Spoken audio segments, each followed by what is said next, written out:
അസ്സലാമു അലൈക്കും വറഹ്മത്തുള്ളാഹി വബറകാതുഹു. ഞെട്ടിക്കുന്ന ധാരാളം വാർത്തകൾ നമ്മെ തേടി വന്നുകൊണ്ടിരിക്കുന്നു. ഡൽഹിയിൽ നിന്ന്, ഒഡീഷയിൽ നിന്ന്, നമ്മുടെ കൊച്ചു കേരളത്തിൽ നിന്ന് പോലും. ഞെട്ടിക്കുന്ന വാർത്തകളെന്ന് പറയുമ്പോൾ കരളുള്ള, അരിവുള്ള, മനുഷ്യന്റെ മനസ്സുള്ള, ഹൃദയമുള്ള, ഏതൊരു മനുഷ്യനെയും പ്രയാസപ്പെടുത്തുന്ന, ദുഃഖകരമായ, ചിന്തിപ്പിക്കുന്ന ധാരാളം വാർത്തകൾ ഇന്നത്തെ പത്രങ്ങളിൽ നമ്മൾ കണ്ടല്ലോ സഹോദര. ധനി മജി എന്ന് പറയുന്ന ഒരു പാവപ്പെട്ട ആദിവാസി ഗവൺമെന്റ് ഹോസ്പിറ്റലിൽ വെച്ച് തന്റെ പ്രിയപ്പെട്ട വാതരോഗം പിടിപെട്ട് മരിച്ച ഭാര്യയുടെ ജഡം ചുമന്നുകൊണ്ട്, മയ്യത്ത് ചുമന്നുകൊണ്ട് 12 കിലോമീറ്ററോളം കരഞ്ഞ കണ്ണുമായി തന്നെ അനുഭവിക്കുന്ന 12-കാരിയായ മകളോടൊപ്പം നടന്നു വരുന്നൊരു വാർത്ത ഇന്ന് എല്ലാ പത്രങ്ങളിലും വലിയ വാർത്തയാണ്. ഹോസ്പിറ്റൽ അധികൃതരോട് പണമില്ലെന്ന പ്രയാസം പറഞ്ഞിട്ട് ആ മനുഷ്യന്റെ ദയനീയ അവസ്ഥയെ ഒന്ന് അലിവുള്ള മനസ്സോടുകൂടെ കാണാൻ ആരുമുണ്ടായില്ല. ശരിയായിരിക്കാം, അവരവരുടെ ജോലിയുമായി മുന്നോട്ടു പോകുന്നു. പക്ഷെ ഒരു റോട്ടിലൂടെ ഇങ്ങനെ ഒരു മയ്യത്ത്, ഒരു ജഡം, സ്വന്തമായി ഭാര്യയുടെ ജഡം ചുമന്ന് ഒരു മനുഷ്യനിങ്ങനെ കിലോമീറ്ററുകൾ താണ്ടുമ്പോ ആ വഴിയോരങ്ങളിൽ എത്രയെത്ര ഇരുകാലുള്ള മനുഷ്യന്മാർ ആ കാഴ്ച കണ്ടിട്ടുണ്ടാവും. സഹോദര, ചില ആളുകൾക്ക് അലിവുള്ള ഒരു ഹൃദയമുള്ള ഒരു പ്രതികരണം വരാൻ 12 കിലോമീറ്റർ വന്നു കലക്ടറെ ഒന്ന് വിളിച്ച് വിഷയം പറയാൻ. നിങ്ങൾ നോക്കൂ, ഇത് ഒറ്റപ്പെട്ട വാർത്തകളാണോ? പഴയ കാലങ്ങളിലേക്ക് അത്യപൂർവം ഒറ്റപ്പെട്ട സംഭവങ്ങളാണിത്. കഴിഞ്ഞ ഒരു 1.5 ആഴ്ചകൾക്ക് മുമ്പായിരുന്നു ഡൽഹിയിലെ വെസ്റ്റ് ഡൽഹിയിൽ സുഭാഷ് നഗറിലേക്കുള്ള റോട്ടിൽ അതിരാവിലെ 5:50 സഹോദരന്മാരെ ഒരു ഗൂഡ്സ് 3 വീലർ, ഒരു കാരിയർ വാഹനം വന്നിട്ട് നടന്നു പോകുന്ന ഒരു മനുഷ്യനെ അതിവേഗതയിൽ വന്ന് ഇടിച്ചു തെറിപ്പിക്കുകയാണ്. ആ മനുഷ്യൻ അവിടെ ചെന്ന് വീഴുകയാണ് റോഡിന്റെ തെരുവിൽ. വാഹനം ഓട്ടിച്ച് ആ ആക്സിഡന്റിന് കാരണമായ വാഹനത്തിന്റെ ഡ്രൈവർ നിർത്തി പുറത്തു വന്നൊന്ന് നോക്കിയപ്പോൾ ഗുരുതരമാണെന്ന് കണ്ടപ്പോ തന്റെ വാഹനത്തിൽ കയറിപ്പോവുകയാണ്. അതിനുശേഷം ഒരു മണിക്കൂറിനിടയിൽ, ഏകദേശം അരമണിക്കൂറിനിടയിൽ 402 വാഹനങ്ങൾ അതിലൂടെ പാസ് ചെയ്തു പോയി. 402 വാഹനങ്ങൾ. ടൈംസ് ഓഫ് ഇന്ത്യയിൽ തലേ ദിവസം സോഷ്യൽ മീഡിയകളിൽ വൈറലായി വന്ന ഈ വീഡിയോ ക്ലിപ്പിന്റെ പൂർണ്ണ വാർത്ത കാണാം നമുക്ക്. 402 വാഹനങ്ങൾ എന്ന് പറയുന്നത് 140ഓളം കാറുകൾ, 4 വീലർ കടന്നുപോയി. 181ഓളം, 180-ലേറെ വരുന്ന 2 വീലറുകൾ കടന്നുപോയി. പ്രിയപ്പെട്ട സഹോദര, 80ഓളം വരുന്ന 3 വീലറുകൾ അതിലൂടെ കടന്നുപോയി. അതുമാത്രമല്ല, 45 2 കാലുള്ള മനുഷ്യന്മാർ തെരുവിൽ കിടന്ന് ബ്ലഡ് ഒലിച്ചുകൊണ്ടിരിക്കുന്ന, ജീവന് വേണ്ടി മല്ലടിക്കുന്ന മനുഷ്യന്റെ അരികെ കൂടെ നടന്നുപോയി. എന്നിട്ടും തന്റെ ഒരു സുഹൃത്ത് അവസാനം കടന്നുവന്ന് 1 മണിക്കൂറിന് ശേഷമാണ് പോലീസുകാരെ വിവരമറിയിച്ച് ആ മനുഷ്യന്റെ കാര്യങ്ങൾ ചെയ്യുന്നത്. അപ്പോഴേക്കും ആ മനുഷ്യൻ മരിച്ചിട്ടുണ്ടായിരുന്നു. മറ്റൊരു അനുഭവമല്ലേ. അത് കഴിഞ്ഞ് ഡൽഹിയിൽ നിന്ന്, നമ്മുടെ തലസ്ഥാനത്ത് നിന്ന് കഴിഞ്ഞ ഞായറാഴ്ച മറ്റൊരു വാർത്ത നമുക്ക് പത്രത്തിൽ വായിക്കാൻ കഴിഞ്ഞു. അതെന്താണ് ഒരു വാർത്ത? 3 സ്ത്രീകളുള്ള വീട്ടിൽ കയറി കവർച്ച നടത്തുന്ന കള്ളന്മാരെ പിടികൂടാൻ കടന്നുവന്ന ഒരു പോലീസ് ഉദ്യോഗസ്ഥൻ, അദ്ദേഹം ആ കവർച്ചക്കാരുടെ വെടിയേറ്റ് ഇവർ രക്ഷപ്പെട്ട് അവരുടെ പിന്നാലെ ഓടുകയാണ്. ജനങ്ങൾ ആരും മൈൻഡ് ചെയ്യുന്നില്ല. അവസാനം വെടിയേറ്റ പോലീസ് ഉദ്യോഗസ്ഥൻ ബ്ലഡ് ഒലിച്ചൊലിച്ച് ക്ഷീണിതനായി റോട്ടിൽ കിടന്നു. 150ഓളം ആളുകൾ അവിടെയുണ്ട്. ഒരാള് പോലും ആ ധീരനായ കോൺസ്റ്റബിളിനെ, പോലീസിനെ തിരിഞ്ഞു നോക്കാനുണ്ടായില്ല. റിയോ ഒളിമ്പിക്സിൽ വെച്ച് മെഡൽ വാങ്ങി വന്ന ആളുകൾക്ക് വാരിക്കോരി കോടികൾ നൽകുമ്പോൾ ഡൽഹി ഭരണകൂടം ആനന്ദ് സിംഗ് എന്ന് പറയുന്ന ഈ പോലീസ് ഉദ്യോഗസ്ഥനിക്ക് ഒരു കോടി കൊടുത്തിട്ടുണ്ട് പാരിതോഷികമായി. പക്ഷെ നമ്മൾ മനസ്സിലാക്കേണ്ടത് മനുഷ്യന്റെ സാമൂഹികമായ പ്രതിബദ്ധത, മനുഷ്യനെ ഇതര ജീവികളിൽ നിന്ന് വേർതിരിക്കുന്ന ഏറ്റവും പ്രധാനപ്പെട്ട ഘടകം എന്താണ്? അത് മനുഷ്യൻ ഒരു സോഷ്യൽ ജീവിയാണ്, ഒരു സാമൂഹിക ജീവിയാണ് എന്നുള്ളതാണ്. ഒരു നായ ചത്തുകിടക്കുമ്പോ നായകൾ ചുറ്റും കൂടിയിട്ട് അവിടെ നിൽക്കാറുണ്ട്. ഒരു കാക്ക ചത്തുകിടക്കുമ്പോഴോ അല്ലെങ്കിൽ കാക്കക്കൊരു പരിക്ക് പറ്റുമ്പോഴോ 100 കണക്കിന് കാക്കകൾ, ബുദ്ധിയില്ലാത്ത പക്ഷികളും പറവകളും നാൽക്കാലികളും അതിന്റെ ചുറ്റുഭാഗത്തും വട്ടം കൂടി നിന്നിട്ട് അവർക്ക് ആവുന്ന നിലവിളികൾ അവർ വിളിക്കാറുണ്ട്. പക്ഷേ മനുഷ്യർ വളരെ വിദ്യാഭ്യാസപരമായി, സാങ്കേതികമായി വികാസം പ്രാപിച്ചു എന്ന് പറയപ്പെടുന്ന ഈ കാലഘട്ടത്തിലും എന്തൊരു ദുര്യോഗമാണ് സഹോദര. നമ്മൾ വിചാരിക്കും അത് ഡൽഹിയിലാണെന്ന്, നമ്മൾ വിചാരിക്കും അത് ഒഡീഷയിലാണെന്ന്. നമ്മൾ അങ്ങനെ പലതും പറഞ്ഞു പറയുമ്പോഴും ഈ ഒരാഴ്ചക്കിടയിലാണല്ലോ തെക്കൻ ജില്ലയിൽ നിന്ന് ഒരു പ്രവാസി മലയാളിയായ ഒരു സുഹൃത്തിനെ പോലീസ് വന്ന് വീട്ടിൽ നിന്ന് ഹോസ്പിറ്റലിലാക്കേണ്ടി വന്നു. ദരിദ്രനല്ല, ചെറ്റക്കൂരയിൽ താമസിക്കുന്നതല്ല, നല്ല തരക്കേടില്ലാത്ത സൗകര്യപ്രദമായ വീട്ടിൽ താമസിക്കുന്ന ഒരു മനുഷ്യൻ, മധ്യവയസ്കൻ അല്ലെങ്കിൽ അത്യാവശ്യം പ്രായമായിട്ടുണ്ട്, മകളുണ്ട്, ഭാര്യയുണ്ട്. അദ്ദേഹം മകളുടെയും ഭാര്യയുടെയും പീഡനം ഏറ്റുവാങ്ങിയിട്ട് രോഗിയായി കാലും അവയവങ്ങളും ചീഞ്ഞളിഞ്ഞ് പുഴുക്കൾ നടക്കുന്നിടത്ത് നിന്നൊക്കെ പുഴുക്കൾ ഇങ്ങനെ തെരുവിലേക്ക് വീണുകൊണ്ടിരിക്കുന്നു. ഇത് നമ്മുടെ നാട്ടിൽ നിന്നുള്ള വാർത്തയാണ്. ഇങ്ങനെ എത്രയെത്ര വാർത്തകൾ. എന്തുകൊണ്ട് ഇത് സംഭവിക്കുന്നു? നമുക്ക് ന്യായങ്ങളുണ്ടാവും. 400 ചില്ലാനോളം വാഹനങ്ങൾ ഓടിപ്പോകുമ്പോൾ ചിലവർ മരിച്ചിടത്തേക്ക് പോവുകയായിരിക്കാം. ശരിയാണ്, അവർക്ക് ന്യായമുണ്ട്. ചിലവർ ഒരു പക്ഷേ അതിലേറെ വലിയ ഹോസ്പിറ്റൽ കേസിലേക്ക് പോവുകയായിരിക്കാം. പക്ഷെ എല്ലാവരും അങ്ങനെയായിരിക്കോ സഹോദര? അതൊക്കെ വളരെ ന്യൂനപക്ഷം, ചെറിയൊരു വിഭാഗം മാത്രമാണ്.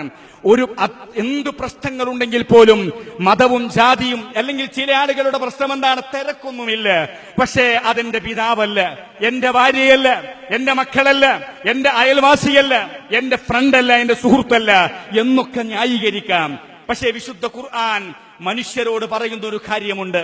സേവനം ചെയ്യുന്നിടത്തും കാരുണ്യം പകർന്നു കൊടുക്കുന്നിടത്തും കിടക്കുന്ന അല്ലെങ്കിൽ അത്യാഹിതം സംഭവിച്ച് രോഗിയായി ഒരു താങ്ങിന് വേണ്ടി കാത്തിരിക്കുന്ന മനുഷ്യന്മാരെ താങ്ങാൻ പറയുന്നിടത്തും കുടുംബവും മതവും ജാതിയും അതുപോലെ നാടും ബന്ധവും ഒന്നും നോക്കരുത് എന്നാണ് ഇസ്ലാമിന്റെ കാഴ്ചപ്പാട്. വിശുദ്ധ ഖുർആനിലെ സൂറത്തുൽ ഖസസിലെ 77-ാമത്തെ ആയത്ത് നമ്മെ പഠിപ്പിക്കുന്നുണ്ട്. വബ്തഗി ഫീമാ ആതാകല്ലാഹു അദ്ദാറൽ ആഖിറത വലാ തൻസ നസീബക മിനദ് ദുനിയ വഹ്സിൻ കമാ അഹ്സനല്ലാഹു ഇലൈക വലാ തബ്ഗിൽ ഫസാദ ഫിൽ അർളി ഇന്നല്ലാഹ ലാ യുഹിബ്ബുൽ മുഫ്സിദീൻ. എന്തൊരു അർത്ഥവത്തായ അധ്യായമാണത്. വിശുദ്ധ ഖുർആൻ പറയുകയാണ്, നെട്ടോട്ടമോടുകയാണ്. വീണ് കിടക്കുന്നവനെ തിരിഞ്ഞു നോക്കാൻ നമുക്ക് സമയമില്ല. എന്തിനു വേണ്ടി? ദുനിയാവിന്റെ പിന്നാലെ ഓടുകയാണ്. ഖുർആൻ പറയുന്നു, വബ്തഗി ഫീമാ ആതാകല്ലാഹു അദ്ദാറൽ ആഖിറ. അല്ലാഹു നിനക്ക് നൽകിയ ഭൗതികമായ ജീവിതത്തിന്റെ ആഡംബരങ്ങളുടെ പിന്നാലെയാണ് നീ ഓടുന്നതല്ലേ? പക്ഷെ എന്ത് നൽകിയാലും അതിലൊക്കെ നീ പരലോക നന്മ പ്രതീക്ഷിക്കുക. എന്നിട്ട് വിശുദ്ധ ഖുർആൻ പറയുന്നു, വലാ തൻസ നസീബക മിനദ് ദുനിയ. എങ്ങനെ എത്ര വലിയ സമ്പാദ്യം സമ്പാദിച്ച് എന്തിന്റെ പിന്നാലെ തിരക്ക് പിടിച്ച ജീവിതത്തോടെ നീ ഓടിയാലും നിനക്ക് അവസാനം അവശേഷിക്കുന്ന ദുനിയാവിൽ നിന്ന് കിട്ടുന്ന ഒരു ഓഹരിയുണ്ട്. അത് മറന്നുപോവേണ്ട 3 തുണി കഫംപുട. അതാണ് ഖുർആൻ പറയുന്നത്. അത് പറഞ്ഞിട്ടാണ് വിശുദ്ധ ഖുർആൻ പറയുന്നത്, വഅഹ്സിൻ കമാ അഹ്സനല്ലാഹു ഇലൈക. അല്ലാഹു നിനക്ക് ചെയ്തതുപോലെ നീ നന്മ ചെയ്യണം. അല്ലാഹു നിനക്ക് ചെയ്തതുപോലെ നീ നന്മ ചെയ്യണം, കാരുണ്യം ചെയ്യണം, സാന്ത്വന പ്രവർത്തനം നടത്തണം, സേവന പ്രവർത്തനം നടത്തണം. എന്താണ് അല്ലാഹു ചെയ്തതുപോലെ എന്ന് പറയുന്നത്? അതിൽ വലിയ അർത്ഥമുണ്ട്. നമ്മുടെ കൂട്ടത്തിൽ എല്ലാവരും ഒരുപോലെയല്ല. അല്ലാഹുവിനെ മാനിക്കാത്തവരെ, അല്ലാഹുവിനെ നിഷേധിക്കുന്നവരെ, അല്ലാഹു നമ്മുടെ നന്മയ്ക്ക് വേണ്ടി നമ്മളോട് വിലക്കിയ തെറ്റുകുറ്റങ്ങൾ ചെയ്ത് ജീവിക്കുന്നവർ വരെ നമ്മുടെ കൂട്ടത്തിൽ ധാരാളമുണ്ട്. പലപ്പോഴും നമ്മൾ പോലും അങ്ങനെയായിരിക്കും. എന്നിട്ടും നമുക്ക് വെള്ളം നിഷേധിച്ചിട്ടില്ല, ഭക്ഷണം നിഷേധിച്ചിട്ടില്ല, അതുപോലെ ആഹാരം നിഷേധിച്ചിട്ടില്ല, ഉപജീവന മാർഗങ്ങൾ അല്ലാഹു നിഷേധിച്ചിട്ടില്ല. ഇതിന് സമാനമായ മറ്റൊരു വിഷയമുണ്ട്. മഹാനായ ഖലീലുല്ലാഹി ഇബ്രാഹിം നബി അലൈഹിസ്സലാം, ഹജ്ജ് മാസമാണ്, മക്കയിലേക്ക് ജനങ്ങൾ ഒഴുകുകയാണ്. ആ ഒഴുക്കിന്റെയും മക്കയിൽ എല്ലാ കാലത്തും വരണ്ട ഭൂപ്രദേശമായിട്ടും ലോകത്തെ എല്ലായിടത്തും ലഭിക്കുന്ന ആഹാരം ലഭിക്കാനൊക്കെ കാരണമായ ഇബ്രാഹിം നബി അലൈഹിസ്സലാമിന്റെ ഒരു പ്രാർത്ഥന സൂറത്തുൽ ബഖറയിലെ 126-ൽ അല്ലാഹു പറയുന്നുണ്ട്. അതെന്താണ്?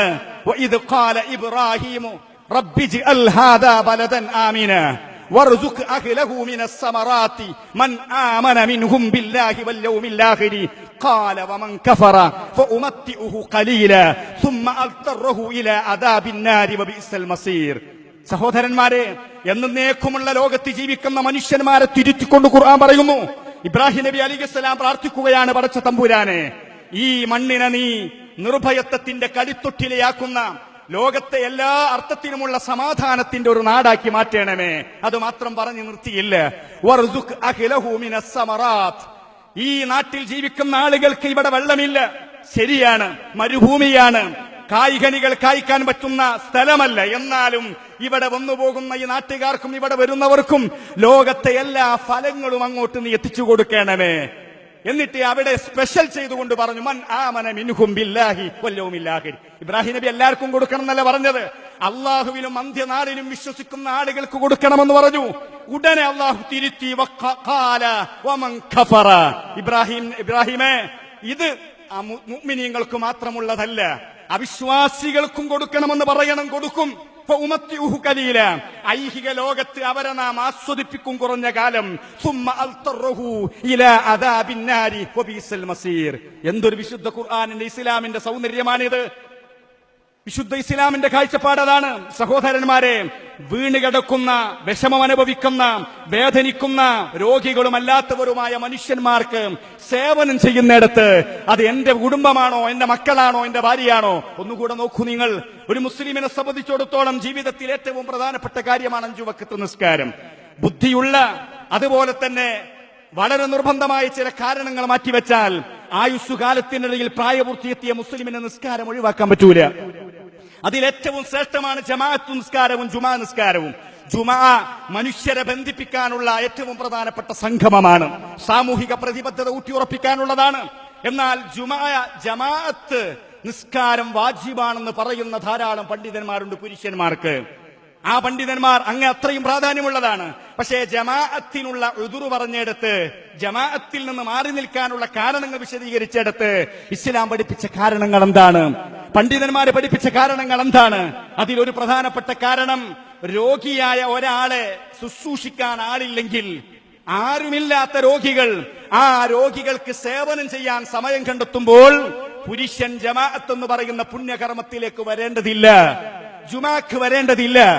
നിസ്കരിക്കണം, ഫർളായ നിസ്കാരം നിർവഹിക്കണം, അതിന് പ്രാധാന്യം കൊടുക്കേണ്ടതില്ല എന്ന് ഇസ്ലാമിന്റെ കാഴ്ചപ്പാടാണ്. അത് മാത്രമാണോ സഹോദര? എത്രയെത്ര. അത് മാത്രമല്ല, ഒരു രോഗിക്ക് ശുശ്രൂഷിക്കുക മാത്രമല്ല, രോഗിക്ക് ശുശ്രൂഷിക്കാൻ വേറെ ആളുണ്ട്. പക്ഷെ ഒരു രോഗിയുടെ അടുത്ത് നിന്നാൽ, ഞാനിങ്ങനെ പോയി നിന്നാൽ, എന്നെ കണ്ടാൽ അയാളുടെ മനസ്സിന് വല്ലാത്തൊരു സമാധാനമാണ്, സന്തോഷമാണെങ്കിൽ അയാൾക്കും ജുമാ ജമാഅത്തിന് ഉദുറുണ്ട് എന്ന് പഠിപ്പിച്ച മതമാണ് ഇസ്ലാം. അത് മാത്രമാണോ? ഒളു എടുക്കാൻ അവസരം കിട്ടാത്ത സമയത്ത് തയമ്മും ചെയ്യാം. പക്ഷെ ആ തയമ്മുമിന് കാരണം പറയുന്നിടത്ത്, ഒളു എടുക്കാൻ വീട്ടിൽ വെള്ളമുണ്ട്, അവനിക്ക് ഒളു എടുക്കാനും കുളിക്കാനും വെള്ളമുണ്ട്. എന്നാലും ഇസ്ലാം പഠിപ്പിക്കുന്നു, എന്താ പഠിപ്പിക്കുന്നത്? ആ വീട്ടിൽ മുഹ്തറമായ മനുഷ്യനോട് ഇണങ്ങിച്ചേരുകയോ അല്ലെങ്കിൽ ഉപകാരപ്രദമായ ജീവികളുണ്ട്.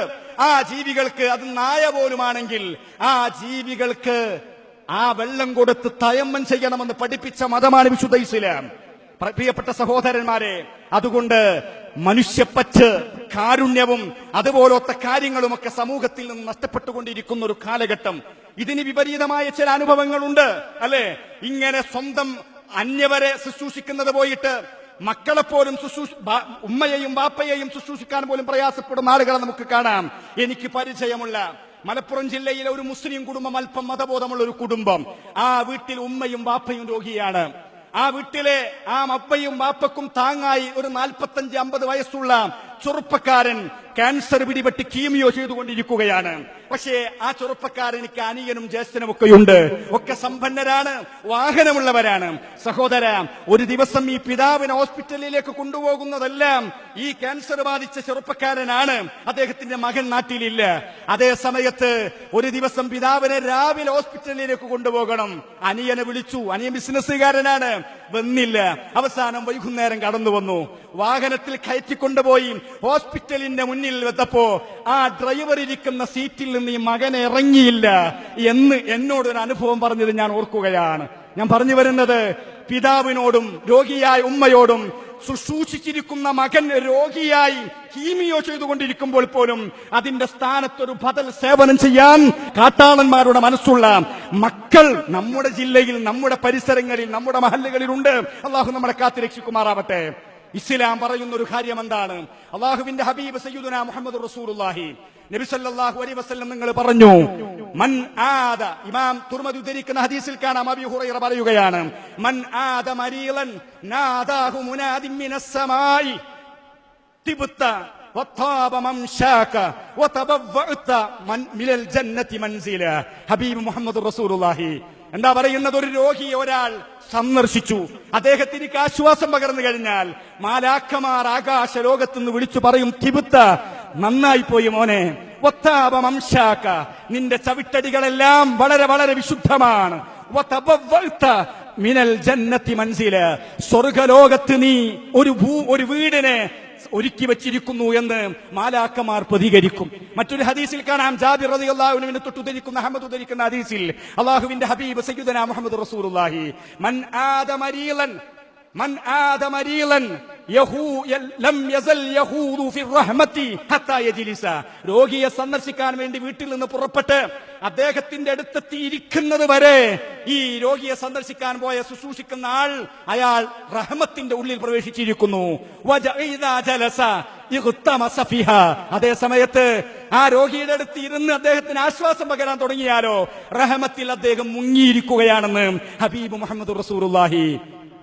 പ്രിയപ്പെട്ട സഹോദരന്മാരെ, ഇങ്ങനെ എത്രയെത്ര അതുകൊണ്ട് സമൂഹത്തെ